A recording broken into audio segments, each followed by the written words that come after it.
Garten of Banban is scarier than Five Nights at Freddy's. It has better gameplay than Poppy Playtime, a stronger art direction than Bendy and the Ink Machine, and is better than your favorite indie game. But I'm the biggest bird, I'm the biggest bird, I'm the biggest bird, I'm the biggest bird.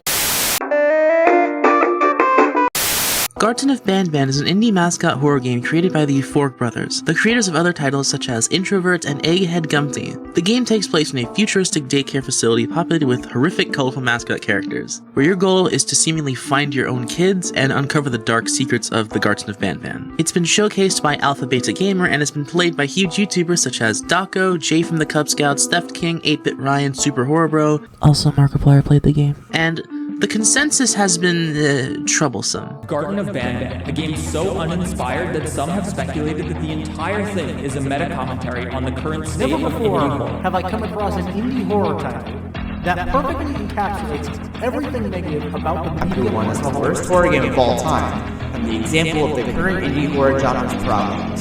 That game being, this game is just outright dog shit. A lot of people think this is just the next Poppy Playtime, or that it's a soulless cash grab, meant to capitalize on the trend of child-friendly mascot horror games. That the game is a horribly put-together asset flip, and is indicative of the worst of modern indie horror gaming. But honestly, I totally disagree with that. I think the game does have its problems, but it's also executed very well, and has the potential to be one of the best new franchises of the indie horror scene. And despite its criticisms, I believe that Garten of Banban is mascot horror done right.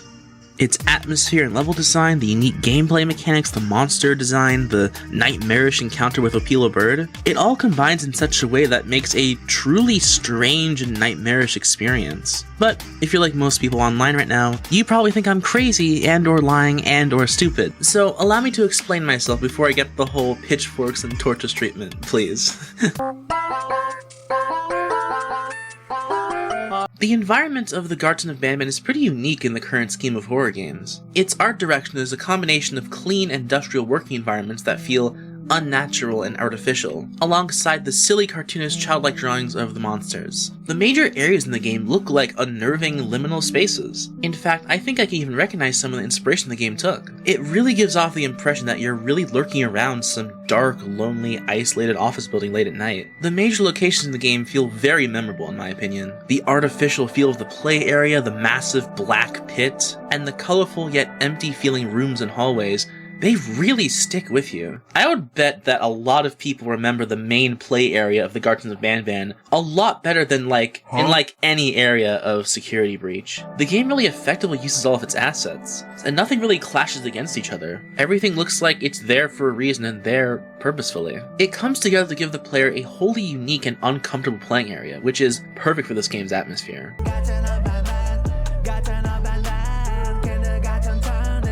Garten of Banban is very simplistic in terms of the actual gameplay offered, which does make sense considering the game is basically just a free demo. Unfortunately, there's not really a lot of gameplay to actually have here, but what there is here is pretty intriguing. All you have to do in the game is find switches, collect eggs for the bird, and most interestingly, operate a drone. Yeah, there's these buttons on the walls that you can't press yourself, so you have to command your drone to bump into them for you. Personally, I find it really easy to get attached to the little guy, but you know, that's just me. He's a little drone friend. He's a cool little buddy. The concept of flying a drone around in a dark, empty building like this is really cool to me. I really wish they fleshed this part of the game out more, because there is a ton of potential here. I could totally imagine you having to send the drone over obstacles in a place that's totally out of reach, or having to pilot it in a way that doesn't alert the monsters to your location. But either way, the drone mechanic is really interesting, and I really hope it gets expanded on in the game's sequel. Who dat?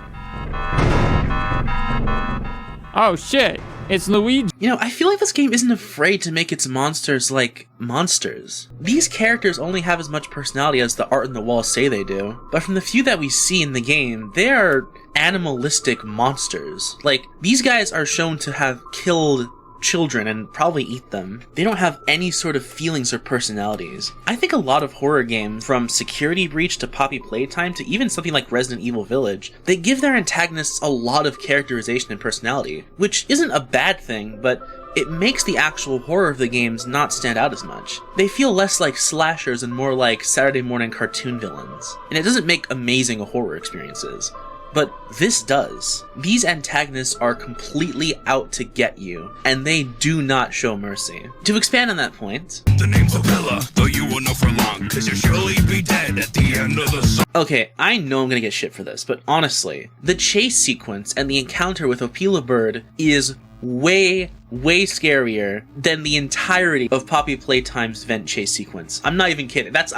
I completely stand by that. I'm sorry. Opila Bird's encounter is the highlight of the game and what the whole experience basically builds up to. She's the first character we actually see in person creeping around the hallway. Once we feed her eggs and solve a color puzzle, we see her slowly move towards us in the same lift that we got into this corner in. There's no visible escape. She just slowly comes towards us, staring at us the entire time, never letting her eyes off us. Its movement is stiff and inhuman, it's animalistic, it's awkward even. And when it finally gets to the platform and jumps down, it doesn't just charge you. It slowly approaches you and then stops. It stares you down. It's almost unsure of your intentions. Obviously, these characters kill like little kids, but our character is an adult, or at least someone of an adult stature. And I think it's implicitly said in this game that this bird, it's not used to someone of our size and is unsure of us, at least until you look away from it and try to escape. Then, it realizes you're afraid and goes in for the kill. Ain't no way. Ain't no way. H. Once the actual chase starts, we get this very scary music playing, and this really weird moving wooden platform that just hangs over the black pit like a fucking Mario course. If you get on the platform soon enough, you can actually start running against it like it's a treadmill, and watch in horror as the bird comes closer to you very quickly. And once you finally jump off on the other side and push the button to stop the platform, you see Opila Bird hit the floor and scream as she falls back into the void. Incredibly satisfying. This entire sequence is just nightmarish. While Huggy Wuggy's chase sequence is basically just a roller coaster, this really puts you in the shoes of someone being chased down by a fucking animal. Opila Bird is the new scariest face in indie horror gaming. Get out of here, Nightmare Fredbear and Purple Guy and fucking Baldy. Opila Bird is the new standard when it comes to indie horror. This moment is way scarier than anything I've seen come out of Security Breach, Rainbow Friends, Poppy Playtime, Bendy. It's nightmarish. But to address the elephant in the room, this is fucking shit. It's so fucking fucking horrible. As much as I do enjoy this game, I have to admit, quality-wise, it's The game is very unstable. There's tons of glitches, it's very possible to soft lock yourself, and the game has been said to be a cash grab for a very good reason. The very first day it released, like day one, it had a merch store. You could buy an Opila Bird hat for like $30. And add to the fact this game has a very similar aesthetic design to things like Poppy Playtime and whatnot, people instantly assumed the worst and that this was just a cash grab. But I don't think all those things are like that bad. I mean, for one, this isn't the first time we've had merch available for like a demo, basically. I mean, look at Deltarune. And the game does have its problems with glitches, but it's such a short experience, I don't think it's that horrific to deal with anyway. I think those things genuinely can be forgiven. If a game wants to make money, who cares? Like, it's not asking for microtransactions and shit. You're not spending your Banban coins on this or whatever. The merch is obviously an optional thing, but something that's a lot harder to look past for me is the fact this is so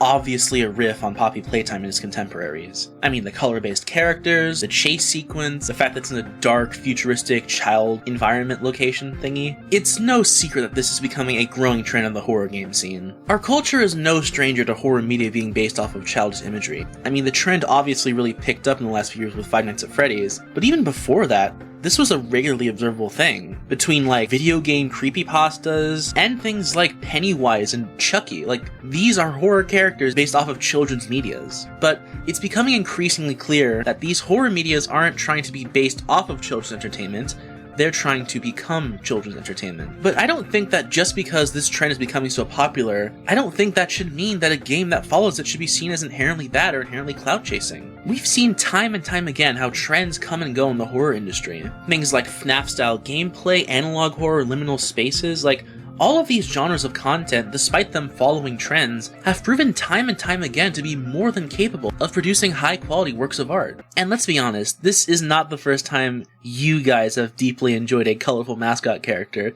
Don't act like you're above it. The fact of the matter is, developers are going to follow the trend they see as popular and profitable. It hasn't stopped in the past, and I don't think it's going to stop in the future. So I think, instead of lamenting on it and being super negative to every new project that comes out that has a red mascot, I think we should at least try to see past it, and look at the things that make these games worth playing beyond what trends they follow. Today we have a brand new Backroom Morphs update, and it's the Garten of Banban. Despite all of its problems, I think Garten of Banban has a ton of potential. And personally, despite everything, I really like it. The game is really endearing, it genuinely scared me, and I'm eagerly looking forward to Garten of Banban 2, and whatever horrific things await us there. But until then, thanks for sticking around, and I'll see you all very soon.